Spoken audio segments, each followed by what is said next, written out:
Hi,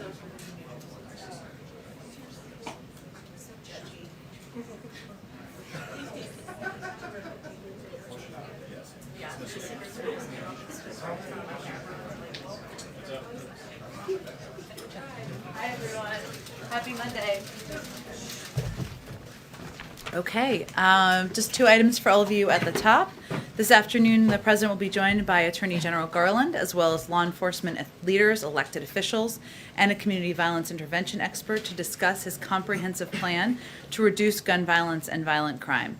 During the meeting, the President will discuss his crime reduction strategy, which gives cities and states historic funding through the American Rescue Plan and a range of tools they can use to improve public safety in their communities, including support for community violence, intervention programs, summer employment opportunities, and other proven methods to reduce crime. The President will also highlight his strong support for and partnership with local leaders to work to reduce gun crime in their communities, like the ones joining him today. And he'll underscore his commitment to ensuring their state and local law enforcement have the resources and support they need to hire more police officers and invest in effective and accountable community policing. And the President will discuss the work the federal government is doing to stem the flow of guns used in crimes, including the administration's zero-tolerance policy for dealers who willfully sell guns illegally, the Department of Justice's gun trafficking strike forces, as well as previous steps the White House has announced, like cracking down on ghost guns, which are increasingly used in violent crimes. One other update in COVID news, we want to make sure we are lifting up some of the innovative ways that Americans across the country are meeting their communities where they are with the vaccine. We all have a duty to continue making the case for the vaccine to our friends and family. Companies, media, and individuals all can play a special role as trusted messengers to an unvaccinated person by sharing the facts that the vaccines are safe, effective, accessible, and free. Across the country, we're seeing Americans step up. So I want to create some updates. I'll give you some updates and lift up some of the innovative ways we are working to reach Americans with the shot. So today I'm starting with the first example, truck stops. In the last few months, North Dakota, South Carolina, and Iowa all set up vaccine sites for truckers with the goal of literally meeting these Americans where they are at, in their trucks or out of their trucks. Since then, more than 9,000 truckers have received a vaccine at these pop-up sites. We'll provide more updates in the days and weeks ahead. Go ahead, Jonathan. Thanks, Jen. Two matters, both overseas. A couple questions on Haiti first. The delegation that was sent down there, has anyone remained in Haiti to continue to oversee what's happening, or has there been any commitment to provide security forces to Haiti? And is the U.S. taking any steps to organize perhaps emissaries or troops from other countries to help safeguard the situation? So as we announced last week, an interagency delegation, as you noted, was on the ground in Port-au-Prince yesterday and returned home. I'm not aware of anyone staying from that delegation on the ground. I will check that important detail for you after the briefing. While they were there, as we announced in our readout, they worked to get a better understanding of the request for assistance and to offer assistance to law enforcement forces, the law enforcement process, I should say, on the ground. They met with both the acting prime minister and prime minister designate as both of those individuals, and they did receive requests while they were there on the ground for additional assistance. They did also brief the president this morning. He will receive regular briefings, as he does, from his national security team on the events in Haiti, the requests coming in, and how we can help.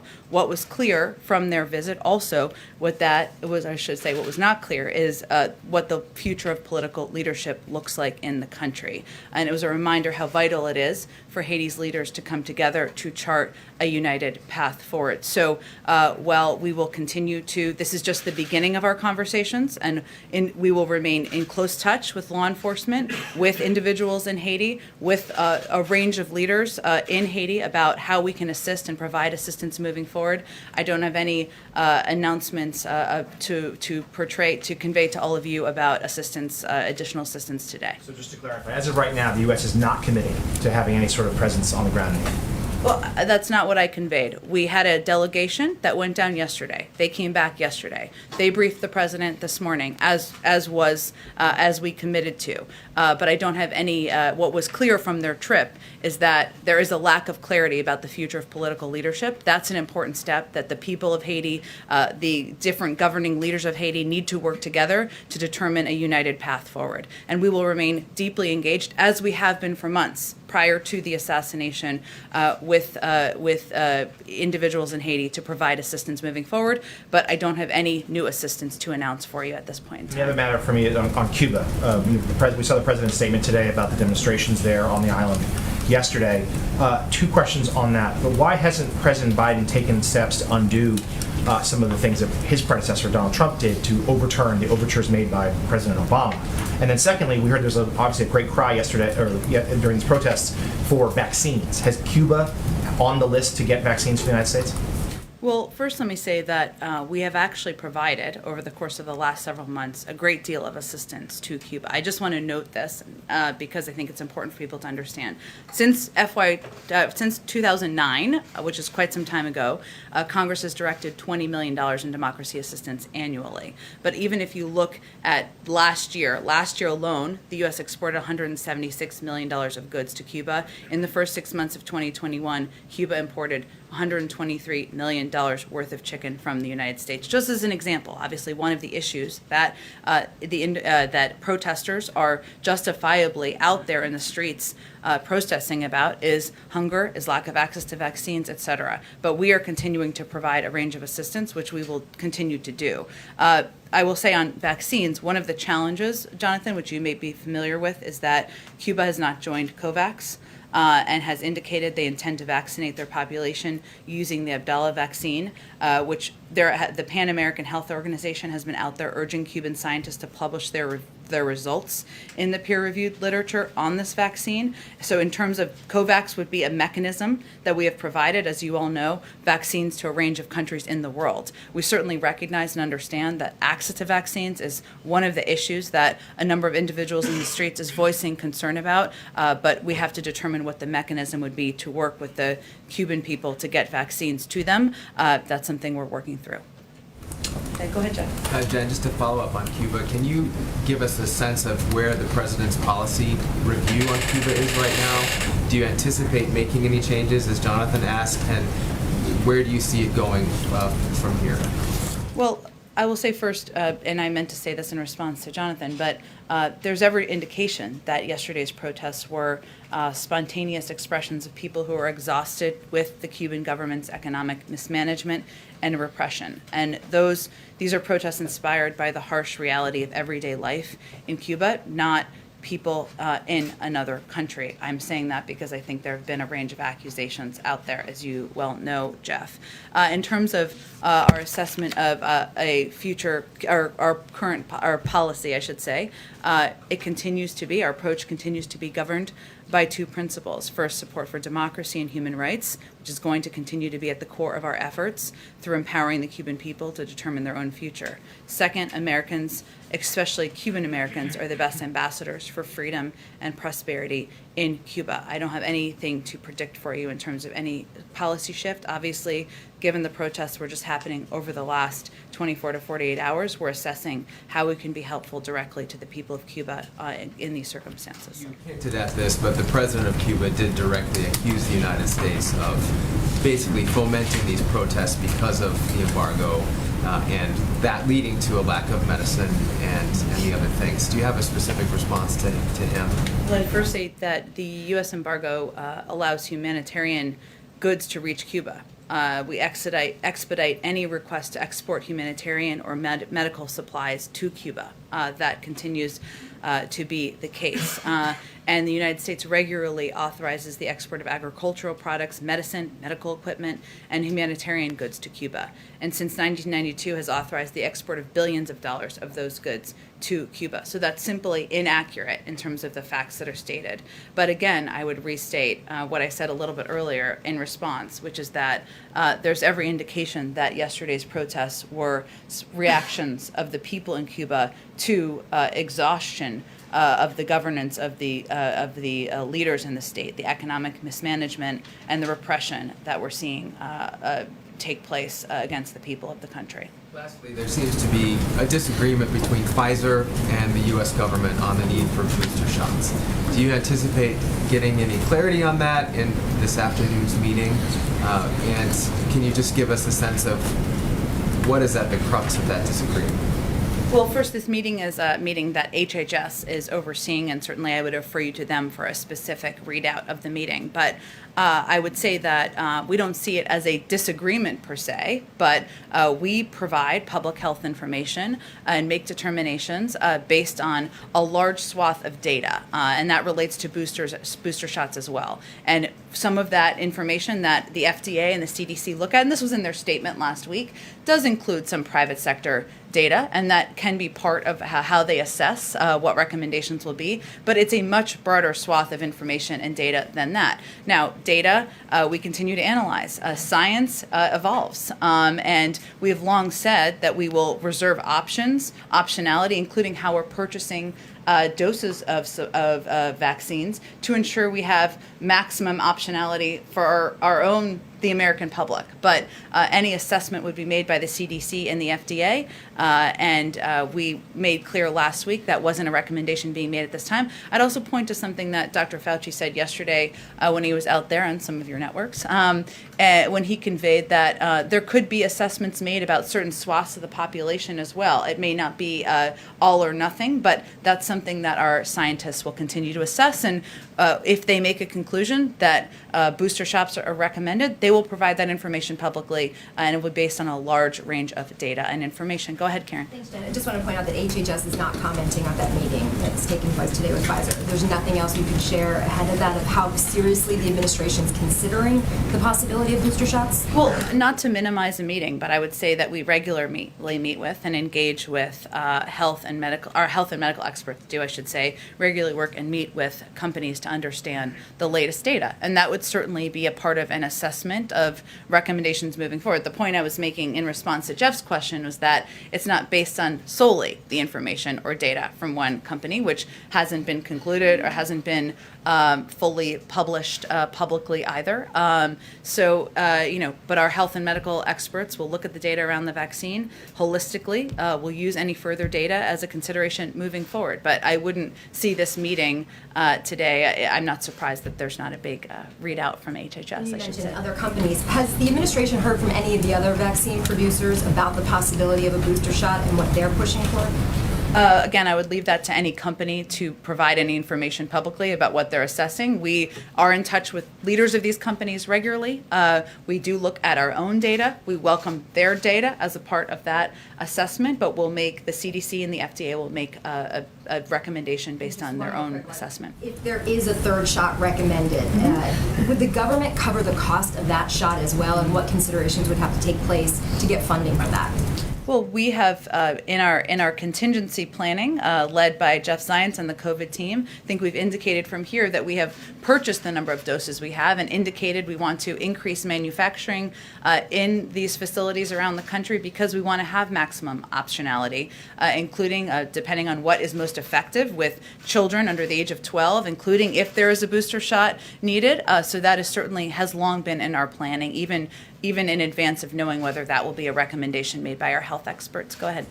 Thanks, Jen. What can you tell us about the president's message in his voting rights speech tomorrow? Is he going to be pushing more for congressional action? Is he going to be talking about state action? And what is his strategy to tackle this issue beyond the speech tomorrow?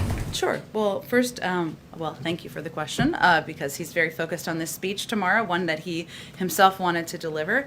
He'll lay out the moral case for why denying the right to vote is a form of suppression and a form of silencing, and how he will redouble his commitment to using every tool at his disposal to continue to fight to protect the fundamental right of Americans to vote against the onslaught of voter suppression laws based on a dangerous and discredited conspiracy theory that culminated in an assault on our Capitol. He'll call out the greatest irony of the big lie is that no election in our history has met such a high standard, with over 80 judges, including those appointed by his predecessor, throwing out all challenges. He'll also decry efforts to strip the right to vote as authoritarian and anti-American. and stand up against the notion that politicians should be allowed to choose their voters or to subvert our system by replacing independent election authorities with partisan ones. And he will highlight the work of the administration against this, the necessity of passing the For the People Act and the John Lewis Voting Rights Advancement Act, and how we need to work together with civil rights organizations to build as broad a turnout and voter education system to overcome the worst challenge to our democracy since the Civil War. So this is an opportunity for him to make the case to the American people about how this is a fundamental right, what he will continue to do from the federal government. I would remind you, he signed a historic executive order on the 56th anniversary of Selma, which put in place a funding measures and a priority from the federal government. The Department of Justice has already used tools to fight against these laws in states. They will continue to. He'll talk about that as well. But the last piece is he will talk about also the importance of empowering, engaging, and supporting efforts around the country to make sure people know their rights and understand how to participate in the process. So it sounds like this is the first of what might be a series of speeches around the country? Well, I think he's been clear, and I think he's told all of you that expanding the right to vote, the access of people across the country to vote is going to be a fight of his presidency. He's asked his vice president to play a leading role in that effort. He'll talk about that as well tomorrow, and he'll certainly continue to talk about it out around the country, but I don't have anything to preview for you in terms of additional comments or remarks. And then you've said that there's going to be a meeting at some point this week between U.S. officials and Russian officials about cyber crimes. When is that meeting taking place? Is it in person or virtual? Who's participating? And what's the message going to be from White House officials? Well, first, there have been ongoing meetings at an expert level and discussions with Russian officials. And the most important thing we can do is preserve space for those conversations to happen and hopefully progress to be made. So we're not going to be reading out the agenda of these meetings or providing lists of participants. I think it's safe to assume that high-level cybersecurity experts and members of our national security team are the appropriate points of contact with their Russian counterparts. But these meetings have been ongoing, as have the discussions, and this is a part of that process. Go ahead. Thank you, Jen. Does President Biden agree with Dr. Fauci that at the local level there should be more vaccine mandates? Well, I don't have the full context of Dr. Fauci's comments in front of me, but I will say that... I do have it. Oh, go ahead. Let's hear it. He said, I've been of this opinion, and I remain of that opinion, that I do believe at the local level, Jake, there should be more mandates. There really should be. We're talking about a life and death situation. We've lost 600,000 Americans already, and we're still losing more people. Well, I would say first from the federal government. If I remember the context of the question, it was about federal mandates, I believe. Correct me if I'm wrong. That's not a decision that we are making. That is not our intention from the federal government. There will be decisions made by private sector entities, by universities, by educational institutions, and even perhaps by local leaders, should they decide that is how to keep their community safe. If they decide to make that decision, we certainly support them in that step. The president said on March 11th, my message to you is this: listen to Dr. Fauci. Is he now saying don't listen to Dr. Fauci? He doesn't agree? Welcome back. I would say that what Dr. Fauci was conveying is that there will be decisions made by local leaders, just like there will be decisions made by business leaders, by institutional leaders, on how they can keep their communities safe. And we support their right to make those decisions. Thank you. And then on Cuba, you're talking today about how some of these protests are inspired by people exhausted with the government. Why is it that yesterday the State Department was saying that this was all happening out of concern about rising COVID cases? Well, I would say first that the protests were just happening yesterday. We're still assessing what is motivating and, of course, and driving all of the individuals who came to the streets. But we know that when we say exhaustion, the manner by which the people of Cuba are governed, that can cover a range of issues, whether it's economic suppression, media suppression, lack of access to health and medical supplies, including vaccines. There are a range of reasons and voices we're hearing from people on the ground who are protesting. So when these protesters are yelling freedom and enough, there are people within the administration who think they're saying freedom from rising COVID cases. Again, I would say that when people are out there in the streets protesting and complaining about the lack of access to economic prosperity, to the medical supplies they need, to a life they deserve to live. That can take on a range of meanings. There's a global pandemic right now. Most people in that country don't have access to vaccines. That certainly is something we'd love to help with. Go ahead. A few months ago, when asked about Cuba policy, you said it was not a priority for the president to review U.S. policy toward Cuba. Do the events of this weekend change that? Well, I would say, Kelly, that we, of course, are monitoring closely. You saw the statement the president, we put out in the president's name this morning, in his voice, of course, conveying his support for the people of Cuba, making clear that he doesn't support the approach of the government of Cuba, which he has never held back on.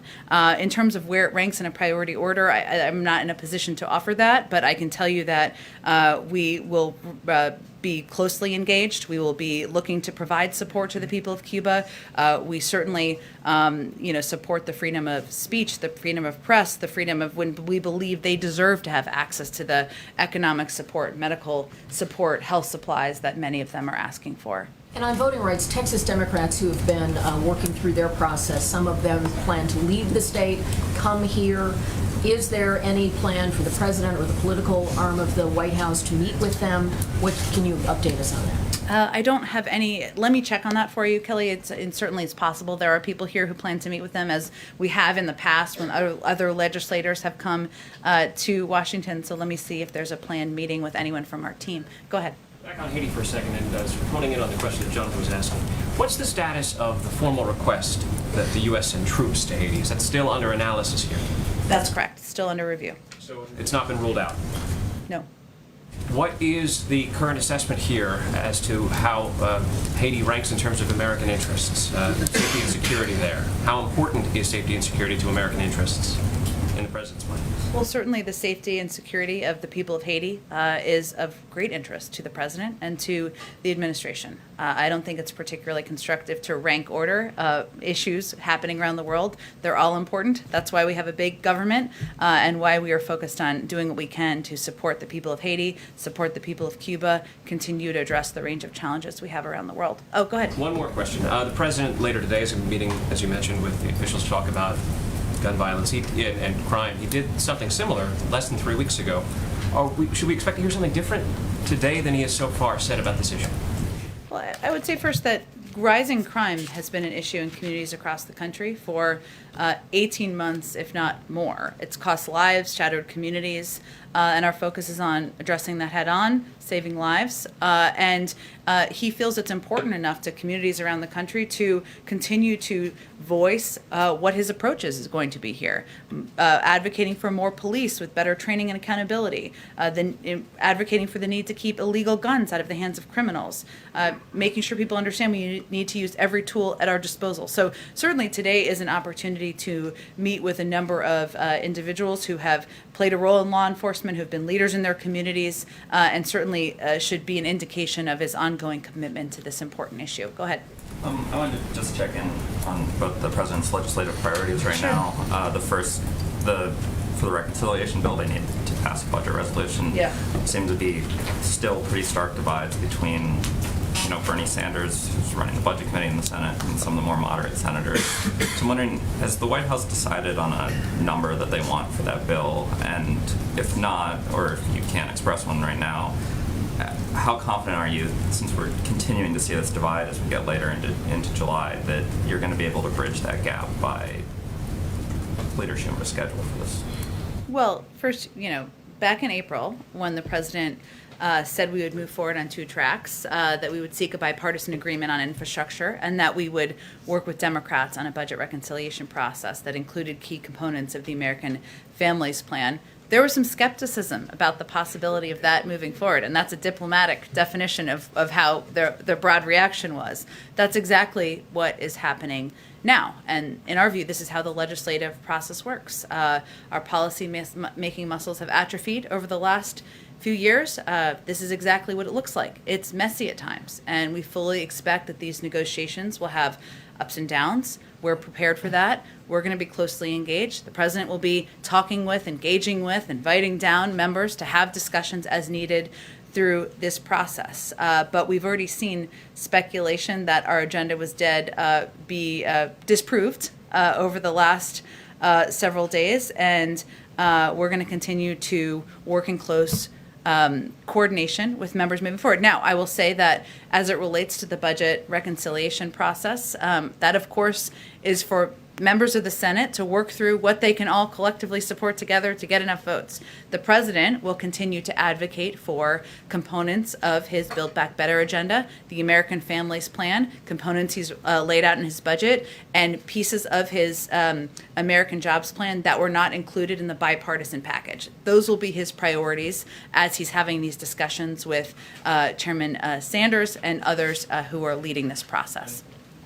Speaking of that bipartisan bill and maybe some of the messiness, there's a meeting tomorrow to sort of hammer out the final details now that the Senate's coming back. Is the White House going to be involved in that meeting at all? And what's your level of confidence at this point that, obviously there were some missteps after the deal was announced that threw it into a bit of peril? How confident are you that this is going to move forward in the next couple of days? We expect there to be some significant ups and downs, but we are ready for it. We're bracing for it. We're also ready for it. And we're going to remain very closely engaged at every level in these discussions. In terms of the specific meeting, I believe we'll be directly involved in some level, but I can check and see if there's more Are there specificity. any meetings between the president and lawmakers this week that you can preview specifically on this? There will be, but I don't have anything I can preview in this moment, but we'll see if there's more we can provide. Go ahead, Caitlin. In his meeting with civil rights leaders last week on voting rights, did the president make any assurances to them? The president reiterated to them what you've heard him say many times, which is that he is absolutely committed to signing voting rights legislation into law, that he will work side by side with them to advocate not just here in Washington, but around the country for moving this forward, and that it is a top priority for him. And you heard them go out and speak in front of the White House and convey how constructive they felt the meeting was as well. But there's no question that these leaders and their organizations are key partners for the president and our efforts to move this legislation forward. And on Cuba, in this White House statement today, you note the, quote, tragic grip of the pandemic, but under current U.S. sanctions that were put in place by the last administration, but have not been changed by this administration, Cuban exiles cannot send remittances to their family that lives in Cuba. So why is the Biden administration continuing that policy? Well, I would say, again, even under the embargo, there are a number of exemptions, I should say, humanitarian assistance, medical supplies, that we've continued to provide assistance to the people of Cuba, even with that in place. But I have nothing to preview for you in terms of a change of policy. But even though the president said he was going to reverse the policy, you can't say when he plans to reverse the policy? Again, these protests happened yesterday, I think, or over the last 2 days. But he made the promise in September. I certainly understand, Caitlin, but there's nothing I can preview for you. But to be accurate, there are exemptions that we can send medical supplies, we can send humanitarian supplies. That's something we've been doing for some time from the U.S. government. Go ahead, Shelby. Yeah, I just had two quick ones. So, first on Cuba, recently the New York Times described the American flag as alienating to some, but we've seen these Cuban protesters flying the American flag as a symbol for freedom. We saw it in Hong Kong as well. So does the administration support international protesters flying the American flag, and what message do you have to Americans who are wary of flying it here in the U.S.? Well, I would say first, the president certainly values and respects the symbol of the American flag. He's someone who certainly waves it outside of his house, or does in Delaware and other places where he's lived throughout his time. But he also believes that people have the right to peaceful protests, and he thinks both can be true. Let's see. Go ahead. So the president's meeting today, I know the White House has promoted using American Rescue Plan money for hiring more police officers. I'm curious if there's going to be some sort of effort to track whether an increase in police officers leads to a reduction in crime in those communities. Sure. Well, there are a number of places, and we noted this. We put out a memo that outlined some of the places where there has been an increase in funding, and certainly there's available data, and we will also look closely at where we're seeing an impact. So in Tucson, Arizona, they announced a plan to invest at least $7 million in community safety, health, and wellness from the American Rescue Plan. In Walla Walla, Washington, they announced they plan to use funding for help for new police hires. In Utica, New York, they announced plans to support gun violence prevention and law enforcement career recruiting efforts. In Albuquerque, New Mexico, announced plans to invest $3 million to expand a gunshot detection system, $5 million to refurbish station houses. So obviously there are a range of factors that lead to a reduction in crime, and different communities have different challenges, even if gun violence is a big driver in many communities across the country. But we'll certainly be working closely with them. We also have these strike forces that we are engaging with about a half a dozen cities around the country to also reduce illegal guns from being on the streets as well. And all of these measures, our hope is that they will lead to a reduction in gun violence and crime in these cities, of course. And on voting rights, what is, I guess, the goal here in terms of giving these speeches? Given that there's still Republican opposition in the Senate, what does the president hope to accomplish in reaching out and talking to the American people about this issue? Well, I think the president is a big believer that, as someone who has fought against the odds to get hard things done before, that part of what you need to do is build a grassroots army across the country to engage with, to empower, to inform about what their rights are and what the challenges are. And one of the reasons he's going to speak to how stark this issue is, how in dozens of states across the country there are efforts to put in place restrictive voting measures, is because he wants people across the country to not just look ahead to 2024, but be prepared and eyes wide open about 2022, and also understand and know their rights and understand what the efforts are to silence them around the country. Go ahead. Following that and looking historically, you're talking about an army, pulling together an army in support of voting rights. Is this akin to what LBJ told Dr. King, go make me do it, when he talked to him about voting rights when they went to Selma? Is this an effort to get the coalitions to go out and force Republicans to change their minds? Is that what you're talking about? Well, as you well know, and you alluded to, April, this is not a new struggle. It's a 60-year struggle. And the president has been at the forefront of this fight throughout his career, from his work leading the effort to reauthorize the Voting Rights Act to even the steps he's taken as president. So obviously this is a new moment that certainly builds on the challenges over the last 60 years with new challenges, including the swath of restrictive laws that many legislatures, Republican legislatures, are attempting to put into law across the country. So yes, he is going to be calling on Americans to make sure they are informed, make sure they are informing their neighbors, and make sure they are fighting efforts to pass restrictive laws in their states. And on the history piece about Haiti, what is this administration doing when it goes back to the historic nature with administrations in Haiti? Bill Clinton